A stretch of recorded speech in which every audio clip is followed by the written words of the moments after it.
Zinc और magnesium के साथ है। कैल्शियम हमारे शरीर में सब जानते हैं कि जो हड्डियां हैं वो कैल्शियम से ही बनती हैं, और हड्डियों में जो कमजोरी वाली शिकायत है वो बोलते हैं ना कि बच्चे की हड्डियां तो धीरे धीरे करके टूटती हैं, लेकिन एक उम्र के बाद हड्डियों में कब कमजोरी आ जाए, कब सेंसिटिविटी खत्म हो जाए वो हम बोल नहीं सकते हैं। और किसी भी अगर छोटा मोटा भी कई लोगों को अगर एक्सीडेंट में भी होता है कि कई बार हड्डियों में क्रैक आ जाता है, और वो क्रैक झड़ने में भी कई बार सालों लग जाता है, मतलब एक नेचुरल चीज़ है। कैल्शियम जो हमारी बॉडी में बनता है उसके लिए हमारे को चाहिए विटामिन डी, और विटामिन डी का जो सोर्स है बोला जाता है कि सूर्य का प्रकाश जो है इसका सबसे बेहतर सोर्स, लेकिन सूर्य का प्रकाश भी कब तक, सूर्योदय से 2 घंटे तक, मतलब अगर 5:30 बजे का आपका सूर्योदय हो रहा है तो लगभग 7:30 से 8 बजे तक का जो सनराइज है, उसका जो गुणवत्ता है वो आपको दिन में कभी नहीं मिलेगा।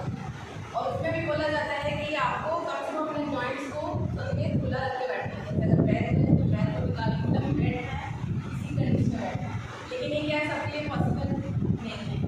और हम कैल्शियम का क्या है 30 साल की उम्र,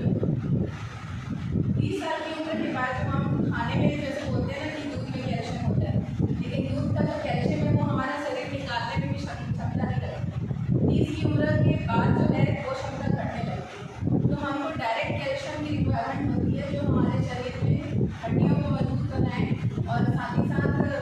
एक और रिसर्च सामने आई है, बोला जाता है कि हार्ट अटैक जो है उसके लिए ओमेगा 3 जो है बहुत इम्पोर्टेंट है हार्ट की हेल्थ में, लेकिन ओमेगा 3 का तो चलो हम लोग सब्सिट्यूट कुछ ना कुछ लेते हैं, आलसी है और हमारे पास पैसा नहीं खाते हैं, लेकिन बोला जाता है कि अगर हड्डियाँ कमजोर हैं उस कंडीशन में भी हार्ट अटैक की समस्या आ सकती है, क्योंकि जो हमारा जो सिस्टम है पंपिंग का सिस्टम है जो हार्ट का वो खुलता और बंद होता है, जिससे हमारे शरीर में जो है ब्लड का सर्कुलेशन होता है, लेकिन खुलता बंद होता है मतलब कपाट जैसा खुलता है, तो कपाट में मतलब वहाँ पे हड्डियाँ हैं, और उन हड्डियों में अगर क्षमता नहीं है तो उसका जो ओपनिंग क्लोजिंग है वो भी सुचारू रूप से नहीं होगा, और उस कंडीशन में क्या है ब्लॉकेज वाली प्रॉब्लम आएगी और हार्ट अटैक वाली प्रॉब्लम आएगी। तो उस कंडीशन से बचाने के लिए भी हमको कैल्शियम की आवश्यकता है, और हमारे पास जो पुराना कैल्शियम प्रोडक्ट था हमारा वो भी अपने आप में शानदार था, लेकिन इसमें एडिड फॉर्मूला क्या है, यहाँ पे जिंक है और मैग्नीशियम इसमें एडिड हो गया, और ये जो है हमारे लिए बहुत ही इम्पोर्टेंट है एज सप्लीमेंट, जो हमको कम से कम 3 डिब्बा जो है हमारा साल के कम से कम